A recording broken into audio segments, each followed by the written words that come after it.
Hi, Aquarius. Welcome to your March 2016 love reading. It's Raina here. Well, oh my goodness. So, when I put out these cards, I couldn't believe how dramatic they are. And, I've done several readings before yours, and so I have those to compare yours with. And they were similar. I got some Two of Swords where people are having to make a decision, but that's not really all that full of turmoil. With you, I get a lot more stuff happening in the realm of, not being in a comfortable place. Now, obviously, this is a general reading, and if you want a private reading, click on the link below. I actually have a special on my extended love readings right now, but that is more personalized. When I do the general readings, I get feedback sometimes that it was really accurate, but I'm sure that most people cannot say that every card relates to them, just like when I watch readings online. I enjoy watching them regardless, but that doesn't mean that it's always going to apply to me. So the first card I picked, describing the mood in the month of March for you, is the Nine of Swords. This is a real cheery card. How do you like the dark night of the soul? But really, it's not the end of the world. What it is being plagued by anxiety. And when we have anxiety, it's very important to honor that. I think too many people in our society do not honor anxiety. They don't want to feel feelings that are uncomfortable. And I would say that out of all of the signs, Aquarius is right up there in that regard. And this is because, as an air sign, you are uncomfortable with emotions. Now, yes, I am broad brushing. Please do not write to me and tell me that I'm wrong because you're really an emotional person. I realize that I am totally generalizing here. But I have to do that in order to do general readings. So, in general, air signs shy away from the heavy emotions. And I don't blame them.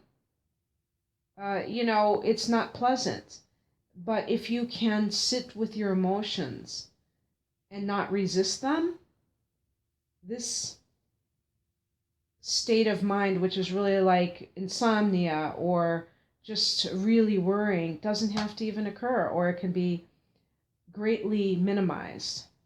And then I drew a card about why you are feeling this way, and I got the Nine of Wands. This is a card of defensiveness. And because of the card that I picked for the message from the universe, I suspect that this is something that's going on with you. And the card I picked as a message from the universe was the Five of Cups, which is a card of grieving a loss.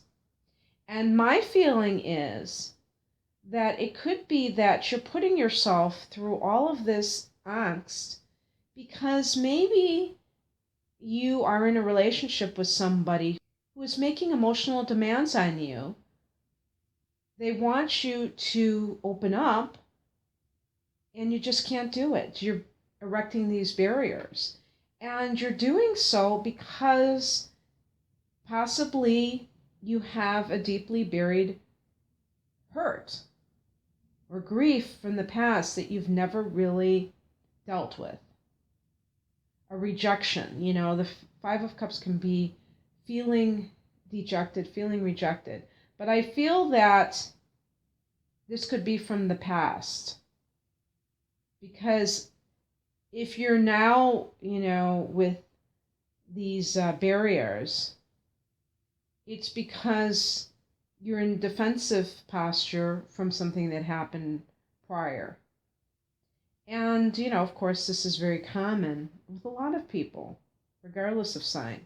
And so what do you do about something like that? If you feel like you have a hard time letting go in relationships and you keep people at an arm's length, then, if you don't want to go the traditional route with a therapist, you could always contact an energy healer and find out if there are blockages that are contributing to this.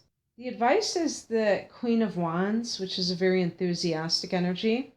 You have the combination of the yin of the Queen, which is the passive, the feminine energy, and then the yang of the Wands relates to the fire element. And this is kind of, it kind of symbolizes a woman who is a businesswoman, is very assertive, is very full of joy in her life. And you are to emulate this. And this could be a man doing the same thing.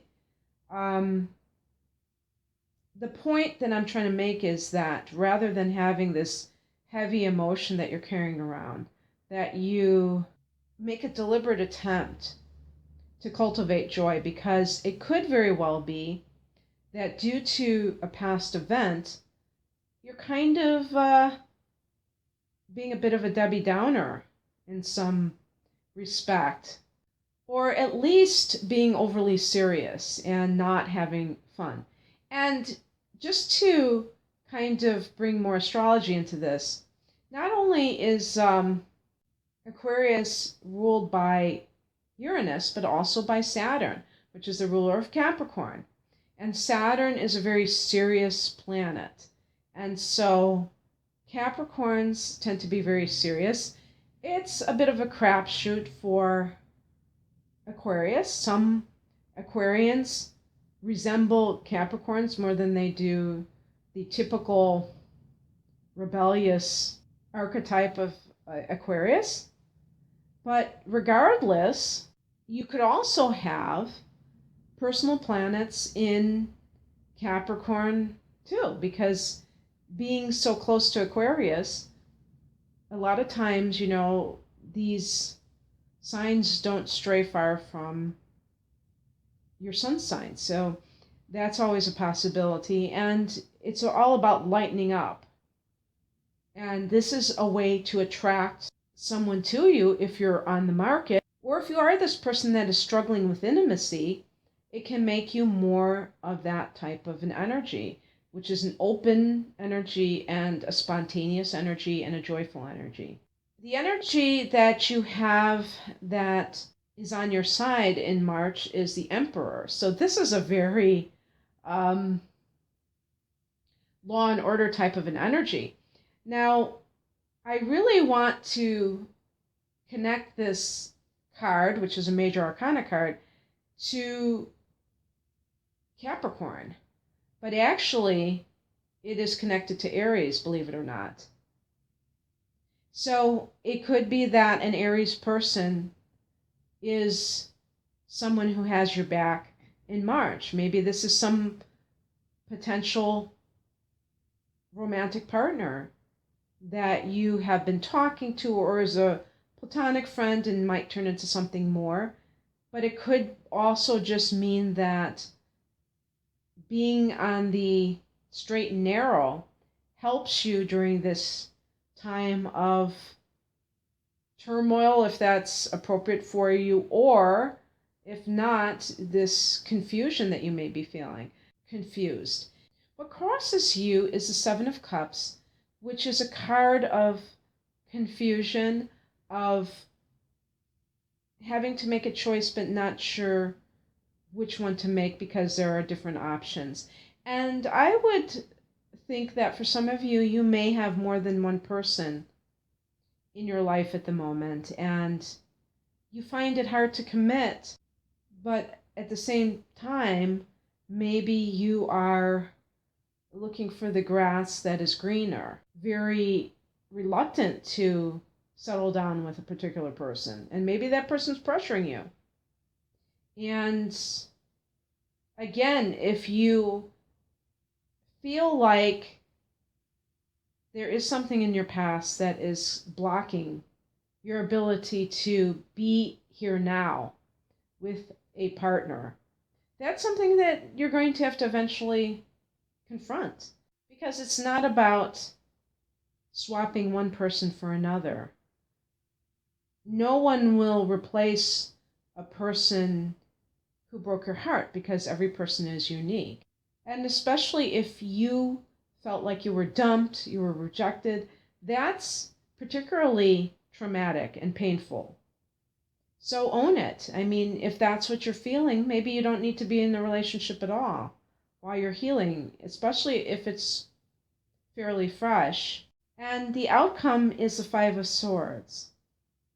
And this is why I say to comfort you that this may not apply to very many people, because the Five of Swords is like a hollow victory. So it's like, what you gain one thing, but you can lose another. I feel like it's almost like a warning that don't be willing to settle just so that you can have a certain outcome, because it may end up not being worthwhile. In other words, if you have felt betrayed or rejected by a former partner and you're kind of scrambling to replace that person just so you boost your ego, and maybe even to show that other person that you've moved on and that you don't really need them anyway, that kind of behavior may win you some kind of saving face, so to speak, but you will lose the war because it's really within you. It's really not about somebody else. And even if somebody did reject you, so to speak, they just made a different choice. It doesn't mean that you're unlovable. And I know that's a cliche and it's obvious and everything like that, but sometimes people really do take it to heart and feel like they aren't good enough if somebody doesn't continue to want to be with them. And it's much better just to accept that the relationship is over with, to grieve it, and maybe just to be by yourself if it's a fresh wound, because grabbing anything else just to fill the void will probably not suffice in the long run. So, Aquarius, in any case, if you'd like a private reading, click on the link below. I do wish all of you the best in March. Take care. Bye.